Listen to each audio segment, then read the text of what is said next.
अरे phone cut का करतोय हा?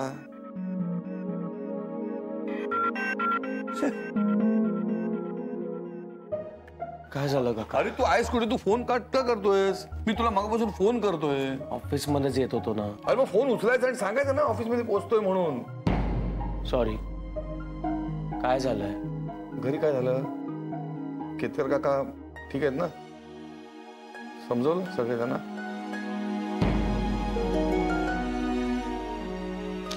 कळतंय मला, त्यांना सुद्धा त्रास झाला असणार. मुलासारखं जपलं त्यांनी तुम्हाला आणि आता हे सगळं अचानकपणे त्यांच्या समोर आलंय. त्यांना वाईट वाटणारच ना. मला पण वाटतं की मी सुद्धा त्यांच्या समोर कसा काय जाऊ, कारण काल ते माझ्याकडे अशा पद्धतीने बघत होते ना, त्यांच्या नजरेनं स्पष्ट जाणवत होतं की मी त्यांच्या मनातून उतरलोय. आणि त्यांच्या या परिस्थितीला मी सुद्धा काही प्रमाणात कारणीभूत आहे रे. त्यामुळे काय बोलणार आता. बरोबर आहे काका तुमचं. आणि आता सत्य काकांसमोर आलंय म्हटल्यावर त्यांचा निर्णयही ऐकावा लागणार. काय निर्णय?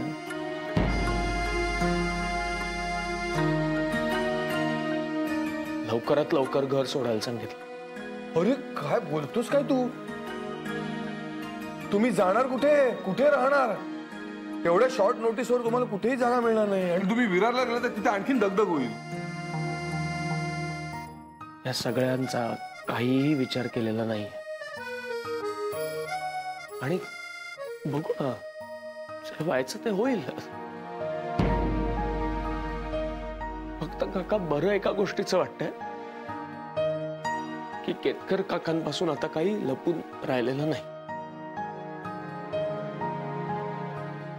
फक्त हे सगळं सांगण्याची संधी आम्हाला मिळाली नाही ना.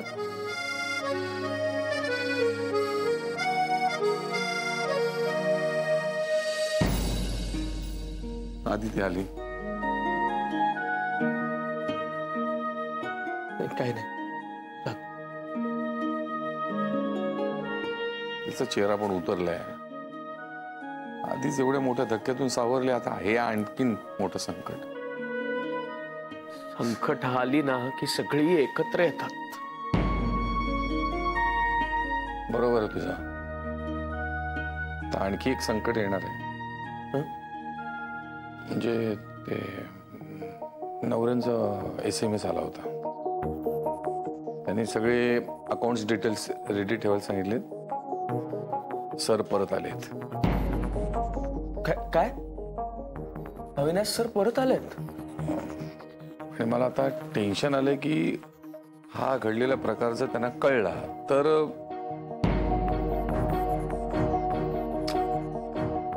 त्यांना कळलं की केतकर हे आदितीचे काका आहेत आणि ते आदितीने लपवून ठेवलंय.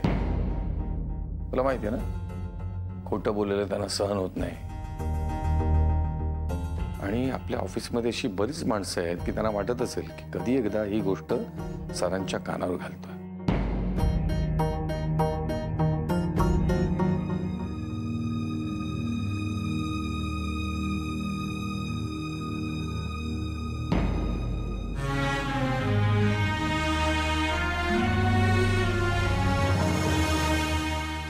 तू हे सगळे कागद डोळ्याखालनं घातलेस ना? हो बघितलेत, पण तुम्ही पण एकदा. मी पाहतेच आहे, पण नेहमी पेपर्स निदान दोघांच्या नजरेखालनं गेलेले बरे असतात.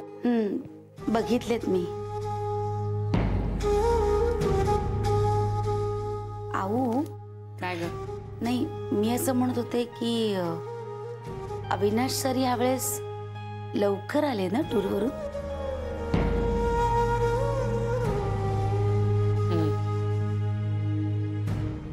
मलाही त्याने काही कल्पना दिली नव्हती.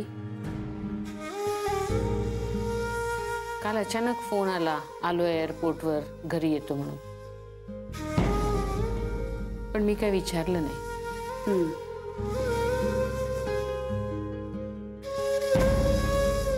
बापरे. काय झालं?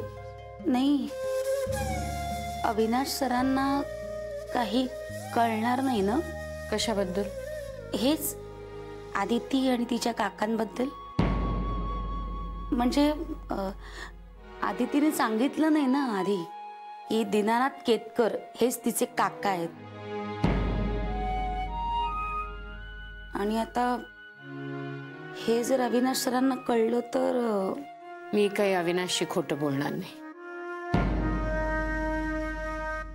हा, पण नंदिनी, मी आपणहून तो विषय काढणारही नाही.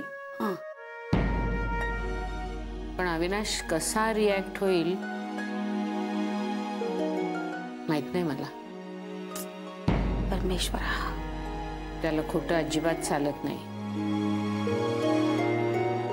पण मला एक कळतच नाहीये, एवढी मोठी गोष्ट आदितीने लपवून का ठेवली?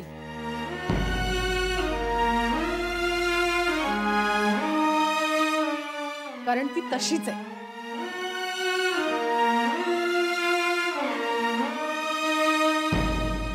बास ना रजनी आता. काय बास काय? अजूनही मलाच बोलणार का तुम्ही? दिसत नाहीये का तुम्हाला काय चाललंय ते? नाही, एक वेळ आतापर्यंत ती ऑफिस मध्ये जे वागली ना, प्रमोशन मिळण्यासाठी, स्वतःची ग्रोथ होण्यासाठी माणसं वागतात तशी. ठीक आहे, मान्य करेन मी ते. बरीच माणसं वागतात अशी प्रोफेशनली.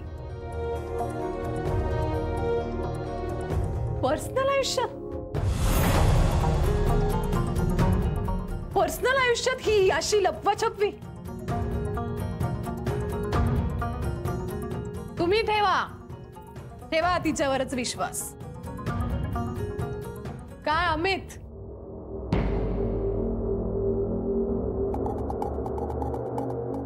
कुठे गेली? कुठे तुमची आदिती? बरोबर आहे. आता कोणाकोणाला काय काय उत्तर देणार? सगळं समोर घडलं ना सगळ्यांच्या. मग आता कशी लपवाछपवी, फसवाफसवी करणार? हो की नाही?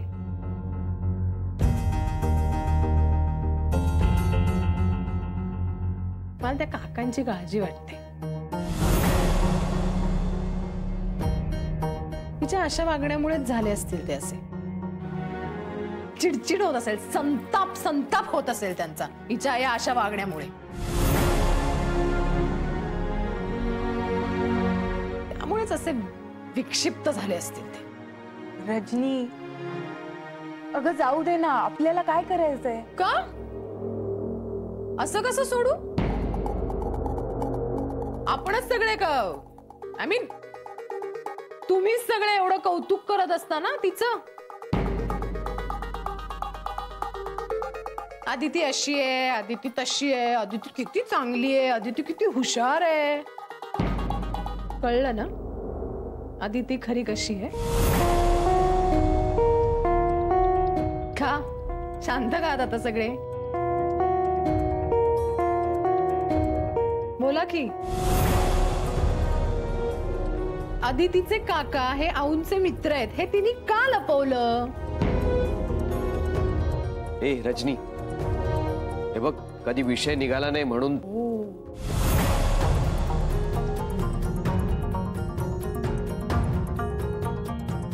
काका, तुम्ही इथे असे अचानक कसे काय? हे गिफ्ट विसरली होतीस ना? काय कोणाच्या तरी वाढदिवसाचं गिफ्ट आहे हे, ते त्याच वेळेला मिळायला हवं. एक मिनिट. आऊंचा वाढदिवस होता तेव्हा काका इथे आले होते ऑफिस मध्ये. आदिती गिफ्ट विसरली होती घरी. आले होते ना काका? मग तेव्हा का नाही भेटू दिलं तिने काकांना? हा रजनी मॅडम, बरोबर बोलताय तुम्ही. नशीब कोणाला तरी माझं पटतंय. जयसाहेब, आदिती मॅडमच्या घरी तुम्ही येत जात होता. तुम्हाला माहित नव्हतं ते त्यांचे खरे काका आहेत ते? नवरे, एक मिनिट. जयला का बोलताय तुम्ही? अरविंद काका नव्हते जात अदितीकडे कम्प्युटर शिकायला. नंदिनी मॅडम जाऊन आले. ही जुई राहून आली आहे अदितीकडे. मैत्रीण आहे तिची ती लाडकी. पण प्रॉब्लेम काय आहे की दीनानाथ केतकर हे औंचे मित्र आहेत आणि ते नेमके कसे दिसतात, ते काकाच आहेत का हे यांना माहित नव्हतं ना सगळ्यांना. त्यामुळे त्यांची चूक नाहीये. पण मला सांगा, काका कधीतरी बोललेच असतील ना अदिती समोर औंविषयी की बुवा माझी अशी अशी मैत्रीण आहे म्हणून. मग हिला कळलंच नाही. का सांगितलं नाही तिने काकांना औंबद्दल? तिने काय केलं? आळीमिळी कुपचिळी, काही बोलली नाही कोण.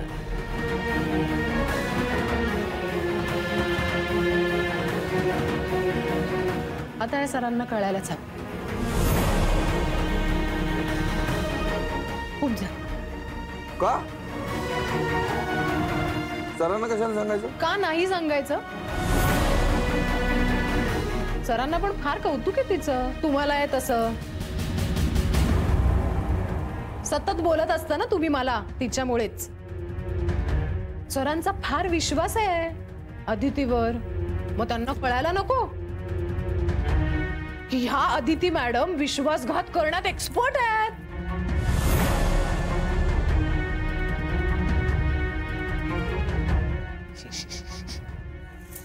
एखाद्या माणसाच्या आजाराचा फायदा घ्यावा.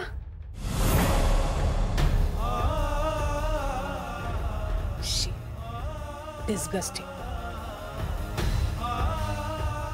तुम्ही करा कौतुक या अशा माणसाचं.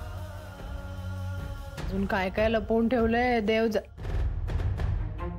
नाही, तुमच्या आदिती मॅडम त्याच जाणे. लग्न बिग्न झालं नाहीये ना, बघा चेक करा एकदा.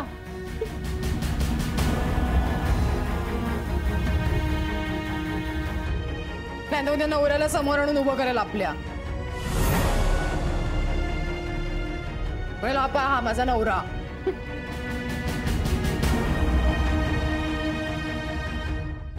नवरे, तुम्हालाही कल्पना नसेल या गोष्टीची. बघा जरा एकदा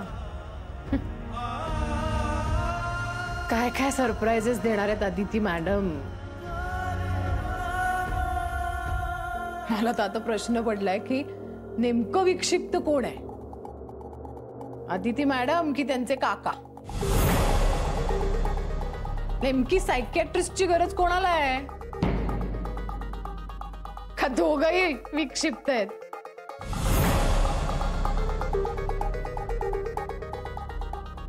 पण काकांचीच काळजी वाटते मला जास्त.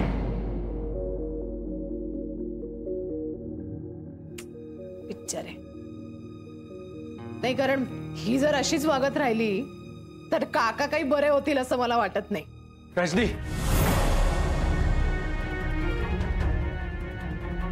केतकर काकांना काय झालंय तुला काही माहिती आहे?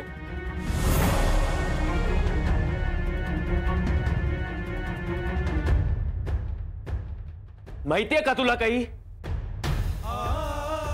हे बघ, केतकर काकांना काहीही झालेलं नाहीये.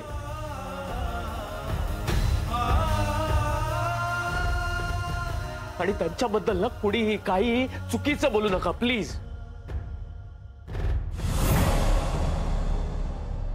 काय झालं मिस्टर जयराम? एवढे हायपर कशावर झाला?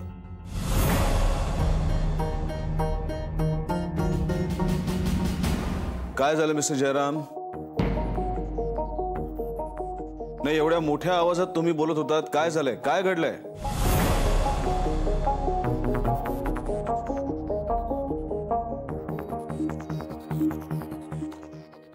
मिस्टर जयराम, मी तुम्हाला काहीतरी विचारतोय. काय झालंय? सर, मी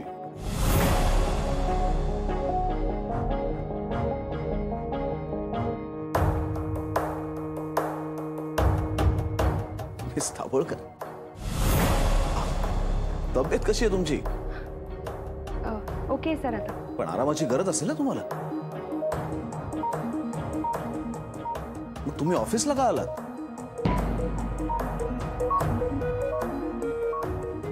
सर काम होत राहतात मिस दाभोळकर, पण तब्येत जास्त महत्वाची.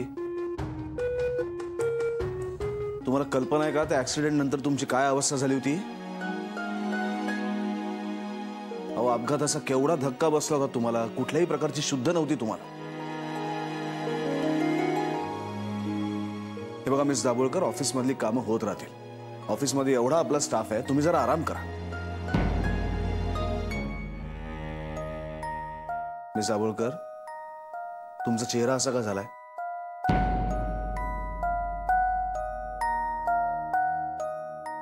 सर काही नाही. मिस दाभोळकर, अजून तुम्ही पूर्ण बऱ्या झाला नाहीत असं वाटतंय. सर नाही, खरंच मी बरी आहे आता. शुअर? हो. मिस दाभोळकर, पण तुमचा चेहरा काहीतरी वेगळं सांगतो.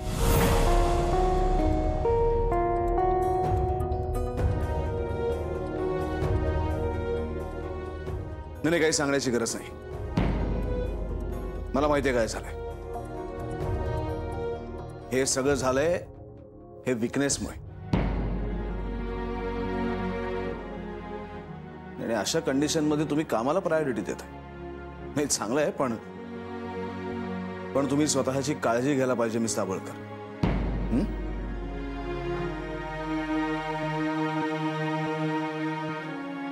मिस्टर जयराम, तुम्ही अजून माझ्या प्रश्नाचं उत्तर दिलं नाहीत.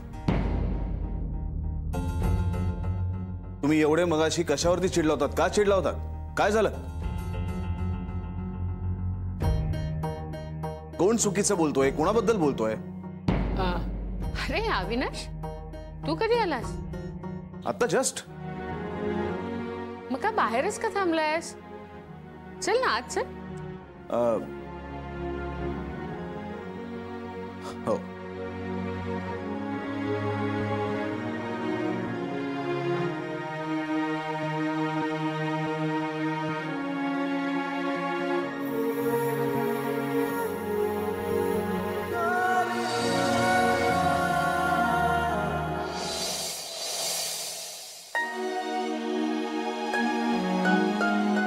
तू कॉफी घेणारस?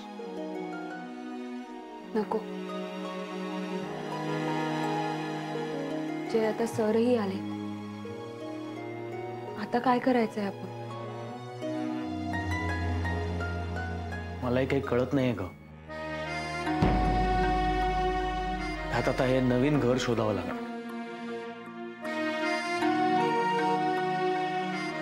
मी नेटवर काही ऑप्शन शॉर्टलिस्ट केलं. संध्याकाळी आपण एकत्र जाऊ आणि बघू. पण त्याने इथला प्रॉब्लेम सॉल्व्ह होणार नाहीये ना. जे औंशी नजर मिळवायला सुद्धा भीती वाटते आता मला. घडल्या प्रकाराबद्दल औंनी काहीच विचारलं नाही याचं जास्त गिल्टी फील होतं. जे काका आणि आऊ पुन्हा कधी ना कधी भेटतीलच ना, या विषयावर त्यांचं नक्की बोलणं होईल. मग तेव्हा जर आऊंना कळलं की आपलं लग्न झालंय तर त्यात किती हट होती. आधी ते आज ना उद्या कळणारच आहे. ही गोष्ट आता लपून राहणार नाहीये.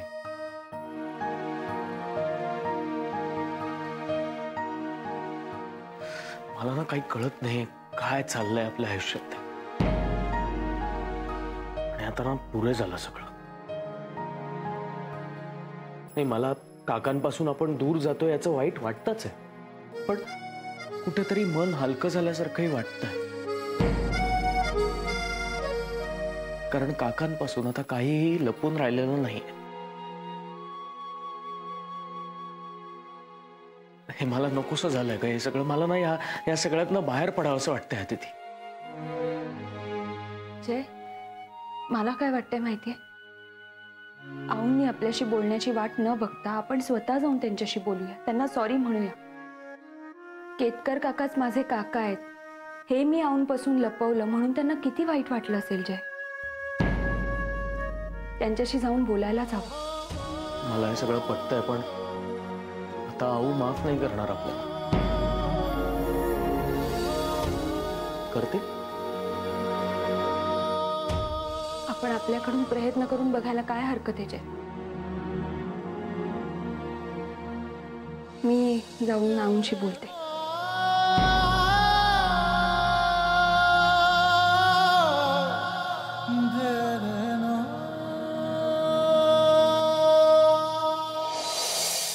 हा, पाहिली ना, मी स्वतः पाहिली फाईल तुमची.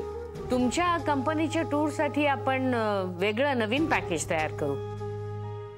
हा, म्हणजे तुमच्या काय ज्या आयडियाज असतील, सजेशन्स असतील, त्या तुम्ही मला मेल करा ना. अहो नक्की, मी तुम्हाला खात्री देते हे डील तुमच्यासाठी नक्की फायद्याचं ठरेल. ओके ओके, बोलू आपण नंतर. हा, ओके, बाय. अगं बस ना अदिती.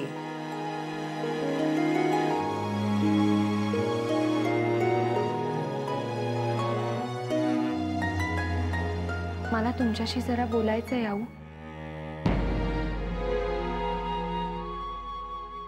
सॉरी, मी तुम्हाला. तू माझ्यापासून खरी गोष्ट का लपवून ठेवलीस? दिन्या म्हणजेच तुझे केतकर काका हे तुम्हाला का नाही सांगितलं?